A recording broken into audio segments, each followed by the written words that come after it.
अहिल्या ब्रह्मा जी की मानस पुत्री थी।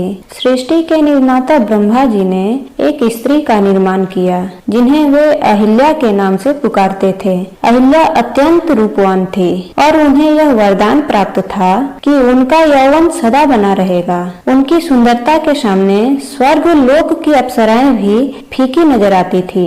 अहिल्या की सुंदरता के कारण सभी देवता उन्हें पाने की इच्छा रखते थे। ब्रह्मा जी ने अहिल्या की शादी के लिए एक परीक्षा का आयोजन किया जिसके विजेता से वह अहिल्या की शादी करना चाहते थे। सभी देवताओं को निमंत्रण दिया गया और सभी देवता उस परीक्षा के लिए उपस्थित हुए। महर्षि गौतम ने यह परीक्षा उत्तीर्ण की। इसी के कारण अहिल्या का विवाह विधि पूर्वक महर्षि गौतम के साथ हुआ। इंद्रदेव अहिल्या की सुंदरता पर अत्यधिक मोहित हो गए। एक दिन इच्छा के वशीभूत होकर इंद्रदेव पृथ्वी लोक में अहिल्या से मिलने चले आए। महर्षि गौतम के रहते इंद्रदेव कोई दुस्साहस नहीं कर सके। इंद्रदेव ने अहिल्या से मिलने के लिए एक योजना बनाई और चंद्रमा को उस योजना में शामिल किया कि जब महर्षि गौतम प्रातः काल गंगा स्नान के लिए जाएंगे तो उस समय का लाभ उठाकर वह अहिल्या को प्राप्त कर लेंगे।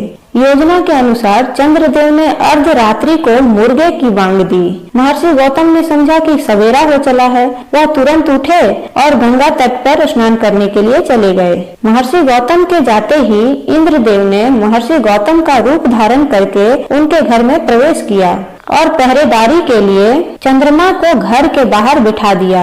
महर्षि गौतम जब गंगा तट पर पहुँचे तो उन्हें अलग ही आभास हुआ और उनके मन में संदेह भी उत्पन्न हुआ। तब गंगा मैया ने प्रकट होकर महर्षि गौतम को बतलाया कि यह सब इंद्रदेव का गुनाजाल है। अहिल्या की सुंदरता से मोहित होकर कुकृत्य की भावना से इंद्र पृथ्वी लोक पर आए हैं। यह सुनकर क्रोधित महर्षि गौतम तेजी से अपनी कुटिया की तरफ भागे। जब उन्होंने कुटिया के बाहर चंद्रमा को बैठे देखा तो गुस्से में महर्षि गौतम ने चंद्रमा को श्राप दे दिया कि राहु की कुदृष्टि तुम पर सदा बनी रहेगी। इसी श्राप के कारण चंद्रमा को ग्रहण लगता है। गुस्से से लाल पीले महर्षि गौतम ने अपने कमंडल से चंद्रमा पर प्रहार भी किया।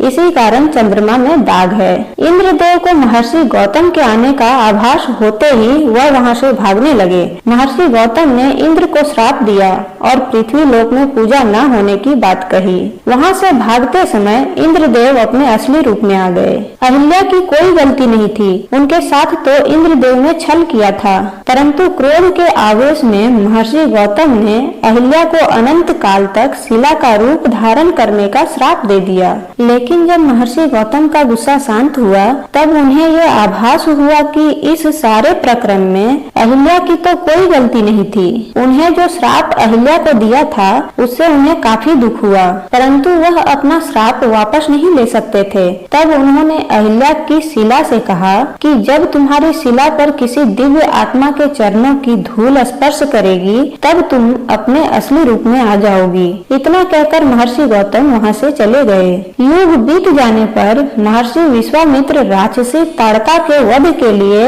अयोध्या से प्रभु श्री राम और उनके भाई लक्ष्मण को अपने साथ लेकर आए। ताड़का वध के बाद भगवान श्री राम की वन में एक तरफ वीरान पड़ी कुटिया पर नगर पड़ी तो वह वहां गए और अपने गुरु महर्षि विश्वामित्र से पूछा कि गुरुवर, यह अत्यंत सुंदर कुटिया किसकी है जहाँ इतनी वीरानी है? प्रतीत होता है कि युगों से यहाँ कोई आया गया नहीं है। कोई पशु पक्षी भी इस सुंदर कुटिया में नजर नहीं आ रहा। आखिर इसका क्या कारण है? कृपया इसका रहस्य बताइए। तब महर्षि विश्वामित्र ने कहा, हे प्रभु, यह कुटिया वर्षों से आपके आने का इंतजार कर रही है। इस कुटिया में आप जो शिला देख रहे हैं यह आपके चरणों की धूल का युगों से इंतजार कर रही है। भगवान श्री राम ने महर्षि विश्वामित्र से पूछा कि आखिर इतने वर्षों से यह शिला क्यों मेरी चरण रज का इंतजार कर रही है? इतना सुनकर महर्षि विश्वामित्र ने भगवान श्री राम और लक्ष्मण जी को अहिल्या की पूरी कथा सुनाई। पूरी कथा सुनने के बाद भगवान श्री राम ने